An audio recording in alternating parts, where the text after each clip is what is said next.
comenzar entonces.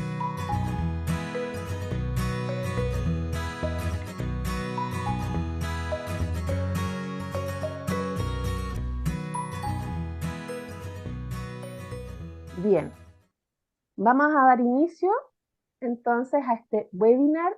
Muy buenos días a todos y a todas. Les damos la más cordial bienvenida a este webinar llamado Oportunidad para la Formación Inicial Docente en FID en la Era Digital, celebrado hoy viernes 17 de noviembre del año 2023. En esta oportunidad tenemos a 3 grandes invitados que muy amablemente han aceptado una invitación.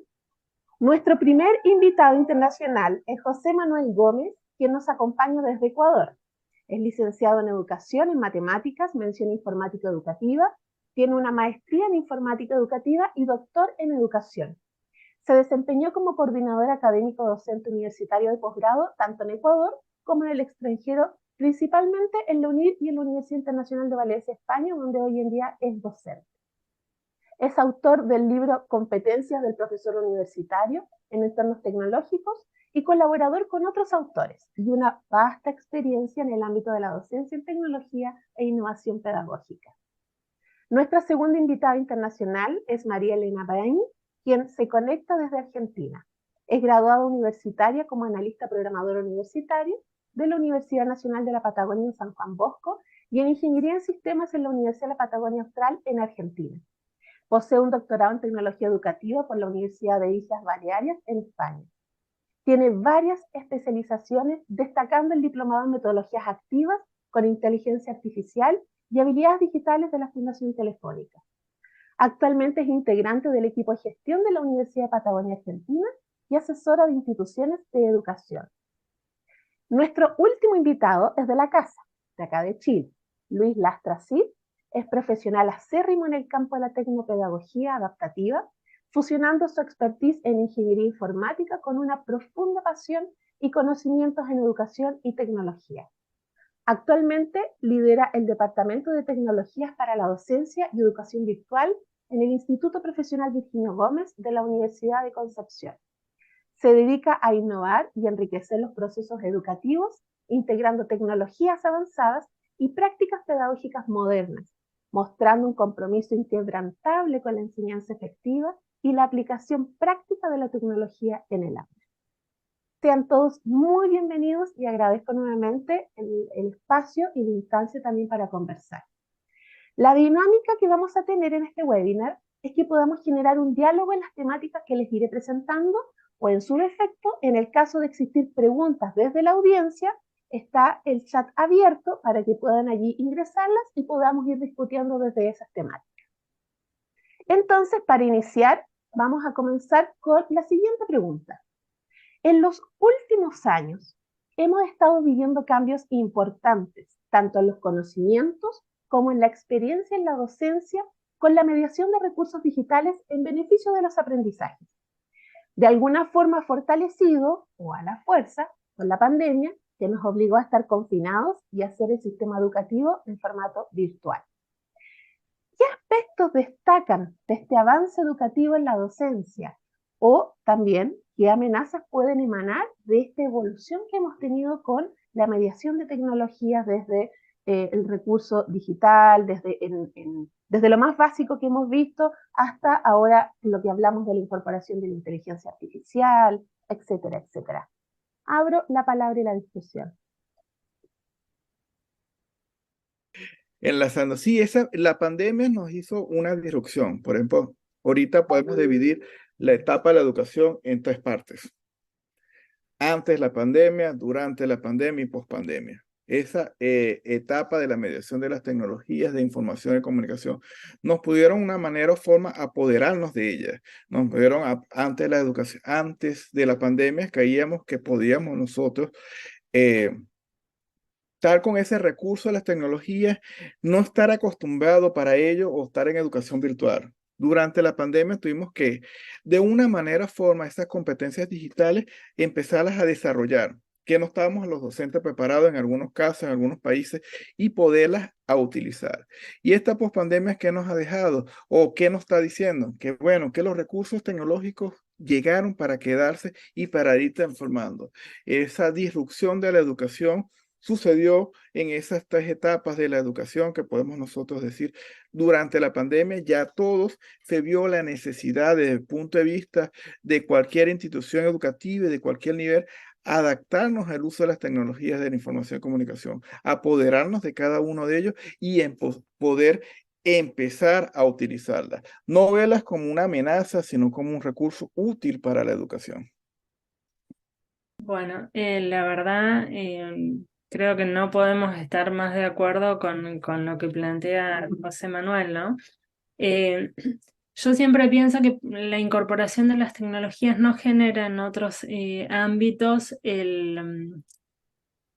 la dificultad que sí demanda en el ámbito educativo, ¿no? Entonces, por eso, claramente, la pandemia fue un no nos queda otra, ¿no? Y en ese no nos queda otra tuvimos que salir desde distintos lugares, digamos, porque hay instituciones y docentes que estaban mejor posicionados en términos de la incorporación de las tecnologías y el temor de que después se volviera, que en algunos casos ocurrió, en otros no, a lo que se estaba haciendo antes. Después una serie de sucesos, como fue qué sé yo, ChatGPT dentro de unos días cumple su primer año y eso generó una disrupción tremenda en la educación desde distintos lugares, digamos, desde querer prohibirlo a haber pasado, también es un proceso, ¿no? Hoy estar pensando en cómo lo podemos tomar como un aliado.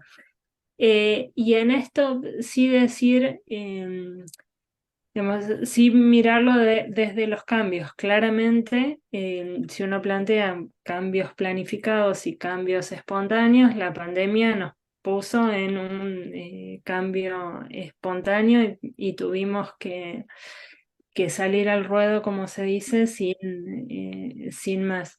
Ahora yo sí quiero dejar como una cuestión para que también analicemos, ¿no? Pensemos esta situación en clave de innovación y que la innovación no sea lo nuevo porque sí, porque está bueno, sino efectivamente la innovación como un proceso que genere mejoras genuinas en los procesos de enseñanza-aprendizaje.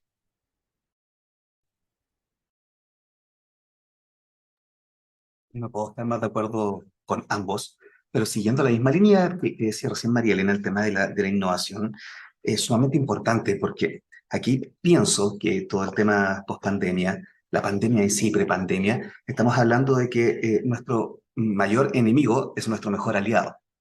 Me explico. Dos conceptos iniciales para poder reforzar lo que voy a decir. Primero, el concepto de tecnología emergente. Se habla mucho de tecnología emergente como algo nuevo, y una tecnología emergente no necesariamente es algo nuevo, sino que puede ser algo que ya lleva un tiempo con nosotros, pero que se le está dando un uso distinto y que lo lleva a ser una tecnología emergente.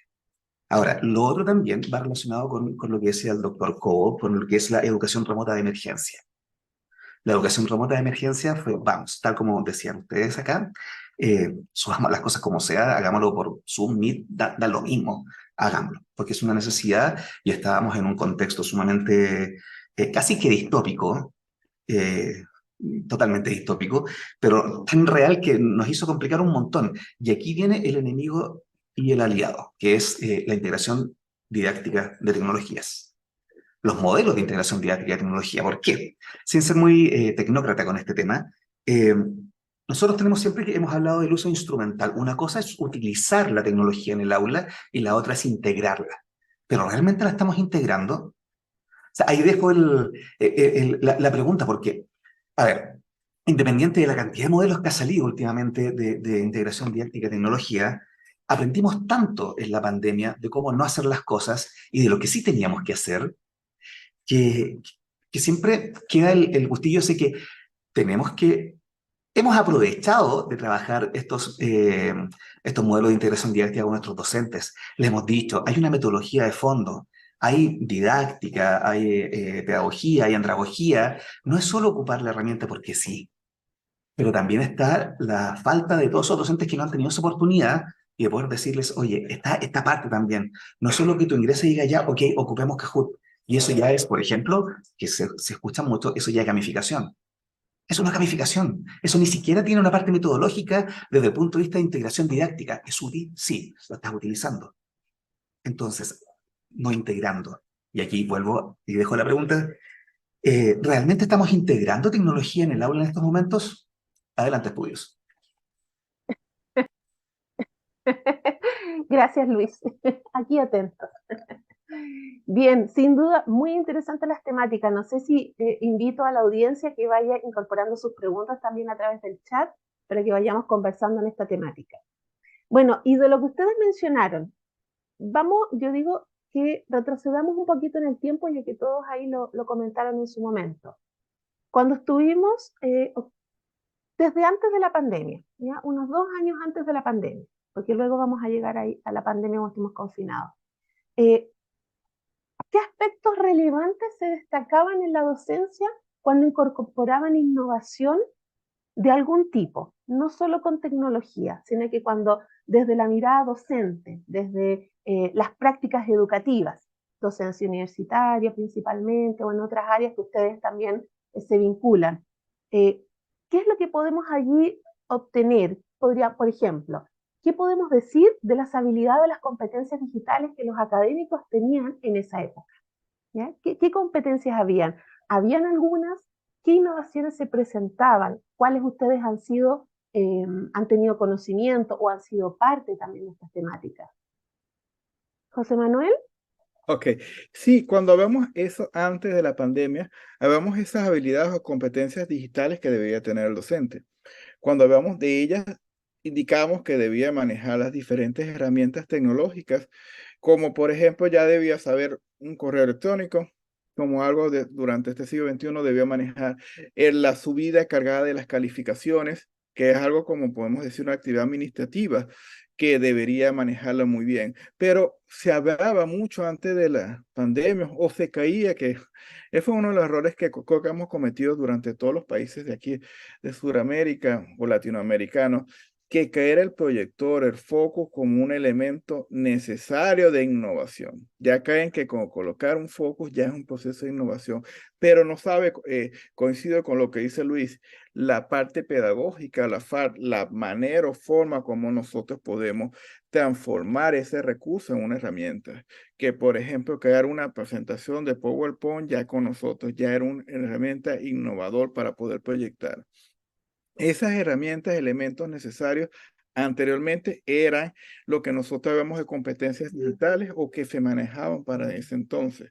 Por eso, ¿qué hablábamos de competencias digitales anteriormente? Era el diseño de un elemento, de crear un sitio o un blog educativo, y a eso ya hablamos de innovación antes de la pandemia. Porque acuérdate que durante, como lo dijo de Casa Ángela, creo que lo va a dividir en 3 sesiones ante eso, y nos guiamos muchas cosas de sitios web, o cada universidad tenía sus recursos o sus plataformas, sus campos virtuales, pero eran recursos. No era como decir, bueno, yo alojo mi PDF para tenerlo en mi clases presenciales, no le daba el peso a la educación virtual, sino tengo mi modalidad en educación, en los estudios de universidades, tengo mi modalidad que sí estudia, pero no la tengo como algo principal. Tengo mi campus en Moodle, en Canvas, en Blackboard, en Chamir, en cualquiera de ellas, pero un recurso, no la manera del diseño instruccional o la manera educativa para poderlo elaborar. Sí, en el mismo sentido que José Manuel y también como lo planteó Luis, creo que antes de la pandemia estábamos en un uso de la tecnología, ¿no? Más fuertemente que en una integración de las tecnologías. Y en eso también creo que tiene mucho que ver cuáles son las políticas institucionales en torno a esos temas, ¿no? Qué valor se le da a esa innovación en el ámbito institucional, porque a veces son esfuerzos aislados de los docentes y eso dificulta un poco esa implementación. Y por otro lado también, si uno hablara de propuestas educativas mediadas por tecnologías o a veces a distancia, en nuestro país lo que mucho tiempo pasó fue este cuestionamiento a la calidad de la formación cuando es a distancia o uno utiliza estos recursos. Cuestiones que muchas veces no están en juego cuando uno presenta una carrera en una modalidad distinta. Entonces, esas también me parece que son cuestiones importantes a tener en cuenta. Hay factores exógenos y factores endógenos en este tema y me parece que es importante considerarlos a todos. Totalmente de acuerdo. Y me tomo dos cosas nuevamente. José Manuel cuando habla del concepto del diseño instruccional en sí, y sin duda María Elena que habla de la validación de la educación online. Yo todavía me acuerdo que después de estudiar ingeniería informática, mi primera intención fue ir hacia la educación y cursé una licenciatura en educación online, una universidad chilena. Eh, y lo primero que pregunté fue, pero en el certificado dice online. Claro, porque en esos tiempos, antes de la pandemia, era súper importante. O sea, mucha gente no conocía realmente el... A ver, habían dos conceptos sumamente extraños ahí. Primero, el tema de diseño instruccional, sí, hay mucha gente que lo conoce y lo trabaja súper bien en sus casas de estudio, etcétera, pero no está como en la boca de todos como ahora. Ahora el diseño instruccional es casi que del día a día, cuando el diseño instruccional sigue ocupándose mucho tiempo. Y ahí vamos relacionando cosas, integración didáctica, la falta de conocimiento del diseño instruccional antes de la pandemia, y sin duda de la validación de la educación online, como la calidad en sí, per se de ella, versus ahora. Nos dimos cuenta de que esto va funcionando, pero para no irme al futuro, me tomo un DeLorean y me quedo en el pasado. El concepto de la innovación en esos tiempos era una innovación instrumental. Era una innovación netamente de, aquí está la herramienta, la típica capacitación en pizarras digitales interactivas, que no estoy en contra de ella en ningún caso. Pero para darle ejemplo, venía una persona experta en el tema, nos explicaba cómo funcionaba la pizarra de pe a pa, o sea, hasta el más mínimo detalle, cómo funciona. Nos explicó cómo funcionaba, hasta luego. Ahora usted vea cómo lo trabaja en clases. Entonces pienso que ese era el escenario en el cual nos encontrábamos. Y si bien Coritza aquí en el chat nos dice que, claro, todavía nos falta el punto de integración, totalmente, y lo más probable es que siempre nos falta un poco de eso, es súper importante tener en consideración que antes era mucho más, porque se rompieron muchos mitos, o se entendieron. Así como cuando la primera vez que entendemos el mito de la caverna de Platón, que como que nos, y nos hace, y empezamos ahí a jugar con relaciones, etcétera, que la película, que lo que pasó aquí, pasó allá, lo que entiendo, hasta que llegamos a la mayéutica misma. Pero el hecho es ese, de que hay un avance, y tal como dijo un colega una vez, pasamos de ser llaneros solitarios, literalmente, aquellos que éramos los tecnócratas, o más que tecnócratas, los que gustábamos la tecnología educativa, a ser Noé durante la llegada de la pandemia. Y la gente ahí empezó a abrirse a esto. La pregunta es, y vuelvo a dejar una pregunta, eh, ¿regresamos antes de la pandemia o vamos en un tren? Y esta es una analogía que me encanta, me gusta. Yo voy en un tren y el tren avanza. Yo puedo avanzar de vagón, pero a veces retrocedo. Retrocedo en el tren, pero el tren sigue avanzando. Y aquí ingresa esta temática, inteligencias artificiales, el ChatGPT, que es lo que ya María Elena había mencionado. Muchos profesores siguen viéndolo como una amenaza y se preocupan por revisar el carácter ético de su uso. Recordemos que la temática del plagio en educación es un gran tema. Y no, como decían los expositores, de darle esa mirada pedagógica, ¿ya? Que es lo que todos sabemos, que la tecnología por sí misma no es nada, a menos que le demos un fin pedagógico y un aspecto más desde la didáctica, la metodología, etc. Entonces, Coritza pregunta, ¿qué sugieren para las instituciones agregar a las capacitaciones de sus docentes? Ok, sí, en este caso muy buena, Corixa, con esa pregunta. Y Luis terminó con una inquietud. Ese tren, si vamos nosotros quedándonos en diferentes paradas o seguimos avanzando con ella. Yo retrocedo un poco. Antes la parada hablábamos de metaverso. ¿Se acuerdan que hace 2 años hablábamos de metaverso y ahorita no se habla? que hablamos de diferentes realidades virtuales, de esa interacción que universidades nos empezamos a preparar o a capacitar y empezar a utilizar de esos ambientes de metaverso. Pero esa tendencia cambió este año. El año pasado, como dice María, el año pasado ya vamos a cumplir un año con inteligencia artificial, con ChatGPT, más que todo en esa herramienta y poderla hacer. ¿Qué debemos para completar esa pregunta que nos dice? ¿Qué debemos hacer?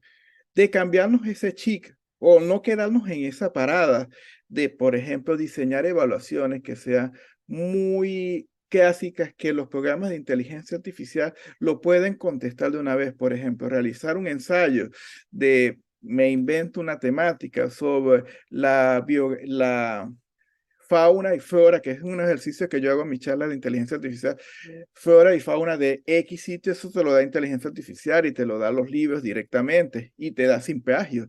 Pero ¿qué debemos de hacer? Empezar a diseñar experiencias que podamos interactuar. Acuérdense que la inteligencia artificial utiliza el lenguaje natural de nosotros, podemos nosotros interactuar.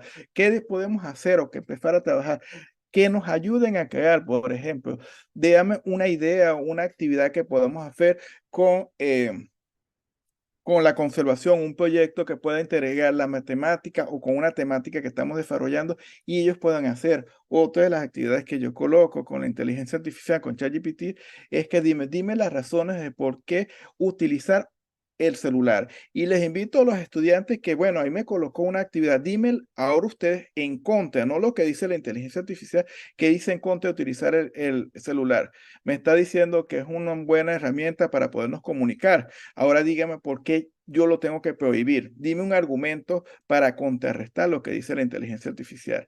Nosotros, acuérdense que es el tiempo que tenemos, ahorita que vio el tiempo arriba, es la manera o forma de nosotros diseñar las evaluaciones, permitirle a nuestros estudiantes poder interactuar, no verlo como un recurso que nos pueda permitir que nos tenga la solución, sino poder conversar, interactuar con ellos y empezar a cambiar el chip o de subir en esa parada del tren, no solamente hacer evaluaciones muy tradicionales que te digan las respuestas directas, que esos ensayos, ya yo por ejemplo no me gusta ensayos, ¿por qué utilizamos ahorita tanto ABP como estrategia para el aprendizaje? Porque nos crea un proyecto, una interacción del colegio, del contexto que se está trabajando.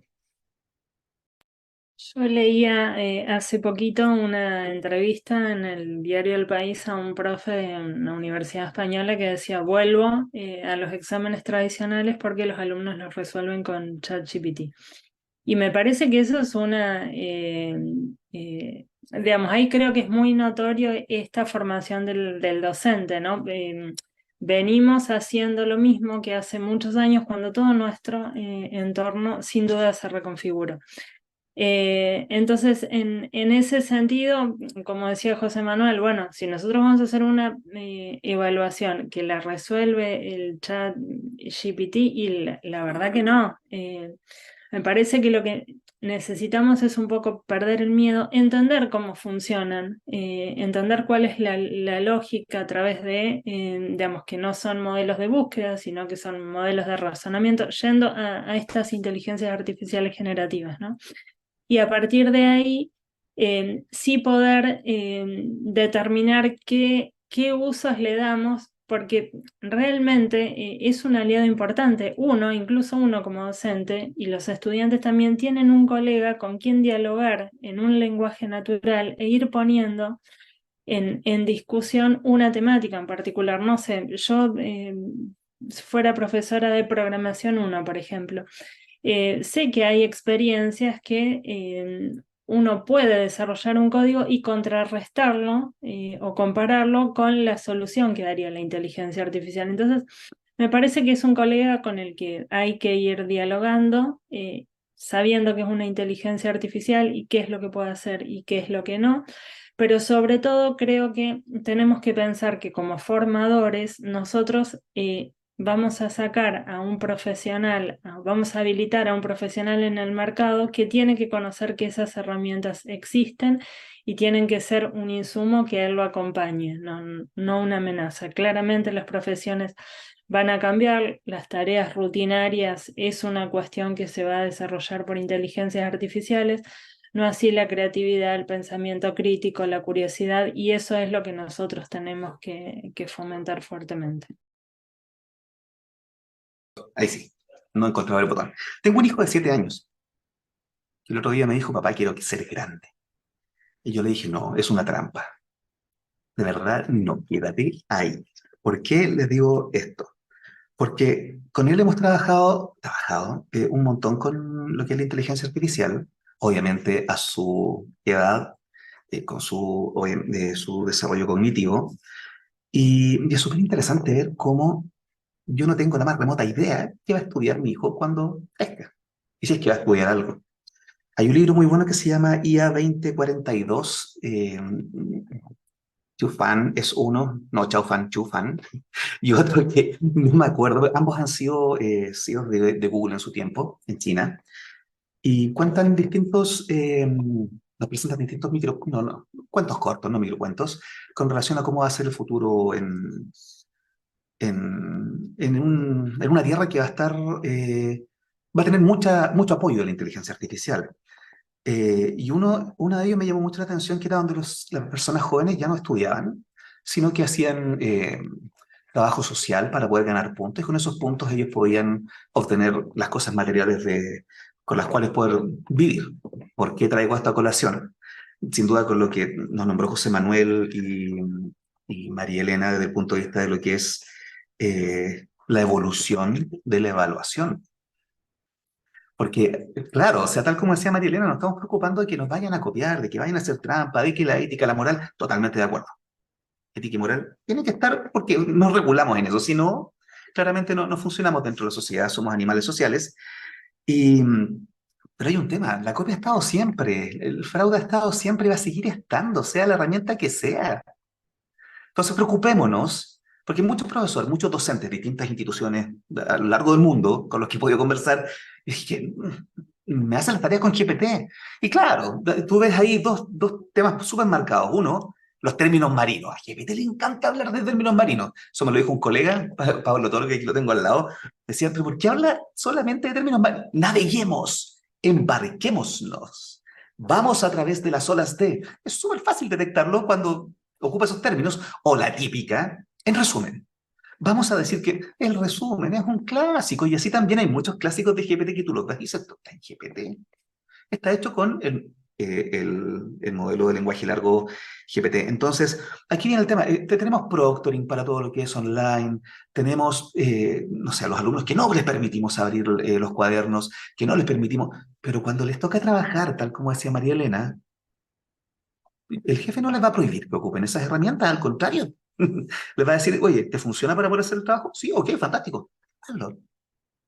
Entonces, aquí nos estamos encontrando con un tema de que la inteligencia artificial, los lenguajes, a ver, los modelos de lenguaje largo como ChatGPT de OpenAI, como Midjourney, como DALL-E, que esos ya van relacionados con lo que es la generación de imágenes, son un tremendo apoyo desde toda vertiente, desde toda arista que tú puedas ver en educación, docentes, profesores, estudiantes, etcétera, por todo lo que tú puedes aprender. Es más, yo anoche me quedé hasta las 4 de la mañana haciendo una tarea para una especialización que estoy haciendo, y tenía unas dudas y GPT me dejó clarísimo. O sea, ahora puedo dar un tremendo ejemplo de cómo funciona. Entonces, sin duda, el tema de esto va más allá de lo que es la evaluación. Yo me di cuenta en pandemia que llevaba más de 10 años enseñando mal programación, que estaba enseñando de manera horrible programación. Porque ¿cómo evaluaba? Evaluaba a los chicos sentados todos de manera bien napoleónica, vamos, Ford estaría orgulloso de mí, y, y que hagan sus códigos, miren para el frente, solamente al frente. ¿Podían ocupar sus cuadernos? Sí, pero ¿qué me demuestra eso? Así que, ¿cambiamos la evaluación o nos bajamos del tren? Gracias.